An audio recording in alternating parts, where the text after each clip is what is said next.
এরপরে প্রশ্ন হলো, গোপনে বিবাহ করা যাবে না।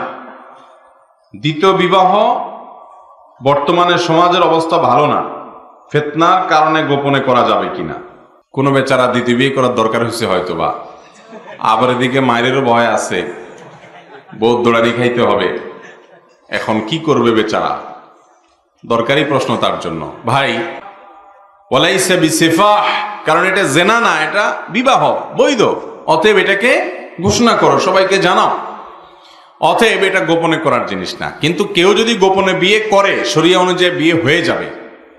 বিয়ে হওয়ার জন্য প্রকাশ্যে বিয়ে করাটা শর্ত না, কিন্তু সাধারণ অবস্থাতে বিয়ে গোপনে করার জিনিস না। বিশেষ করে অবৈধ প্রেম, বিবাহ বহির্ভূত ভালোবাসা, যুবকদের যৌবনের যে ভ্রম থাকে সেগুলোর কারণে যে সমস্ত যুবকরা করে, এগুলোতে দেখা যায় পালায়া লুকায়া ছুপায়া করে, ঠিক না?